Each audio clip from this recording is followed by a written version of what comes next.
ಅಲ್ಲಿ ರಾಣಿ ಮುಖರ್ಜಿ ಅವರಿದ್ರು, ಶಾರುಖ್ ಖಾನ್ ಅವರಿದ್ರು, ಮೋಹನ್ ಲಾಲ್ ಅವರಿದ್ರು. ಸೊ ಹಾಗೆ ಬೇರೆ ಬೇರೆ ಒಳ್ಳೊಳ್ಳೆ ಆರ್ಟಿಸ್ಟ್ ಮತ್ತೆ ಡೈರೆಕ್ಟರ್ಸ್ ಎಲ್ಲರೂ ಇರ್ತಾರೆ. ಅವ್ರನ್ನೆಲ್ಲ ನೋಡೋದು, ಅವ್ರನ್ನ ಮೀಟ್ ಮಾಡೋದೇ ಒಂದು ಖುಷಿ ಆಕ್ಚುಲಿ. ಓಕೆನಾ. ಆಮೇಲಿಂದ ಕೊಡ್ಬೇಕಾದ್ರೆ ನಮ್ಮ ನೇಮ್ ಎಲ್ಲ ಅನೌನ್ಸ್ ಮಾಡ್ತಾರೆ, ಹೋಗಿ ತಗೊಬೇಕು.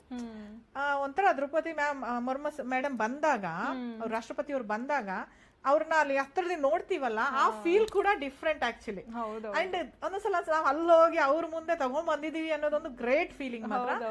ಅದು ಒಂಥರ ಮೆಮೊರೇಬಲ್ ಮಿನಿಟ್ಸ್. ಅದೊಂದು 5-10 ಮಿನಿಟ್ಸ್ ನಾವು ಹೋಗ್ಬಿಟ್ಟು ತಗೊಂಡು ವಾಪಸ್ ಬಂದು ಕೂತು ಇಷ್ಟು ವರ್ಷದ ಸಿನಿಮಾ ಜರ್ನಿಗೆ ಒಂದು ಒಂಥರ ಸ್ಯಾಟಿಸ್ಫ್ಯಾಕ್ಷನ್ ಅಥವಾ ಮೂವಿ ಮಾಡಿದಾಗ ಖಂಡಿತ ಇರುತ್ತೆ ಎಲ್ರಿಗೂ ಅವ್ರವ್ರ ಮೂವಿ ಬಗ್ಗೆ. ನಂಗೆ ನಿಜವಾಗ್ಲೂ ನಾನು ಮಾಡಿರೋ ಮೂವಿ ಬಗ್ಗೆ ಎಲ್ಲಾನು ಕೂಡ ನಂಗೊಂದು ತುಂಬಾ ಸ್ಯಾಟಿಸ್ಫ್ಯಾಕ್ಷನ್ ಇದೆ.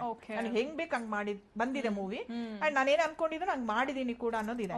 ಬಟ್ ಅದಕ್ಕೆ ಈ ತರ ಅವಾರ್ಡ್ ಗಳೆಲ್ಲ ಆಡ್ ಆಗುತ್ತಲ್ಲ, ಅದು ನಮ್ಗೆ ಫುಲ್ಫಿಲ್ ಮಾಡುತ್ತೆ ನಮ್ಮ ಒಂದು ಕನಸನ್ನ. ಅಂಡ್ ಇಷ್ಟು ಬೇಗ ಐ ಥಿಂಕ್ ಬರುತ್ತೆ ಅಂತ ನಾನು ಅನ್ಕೊಂಡಿರ್ಲಿಲ್ಲ ನ್ಯಾಷನಲ್ ಅವಾರ್ಡ್ ಆಕ್ಚುಲಿ.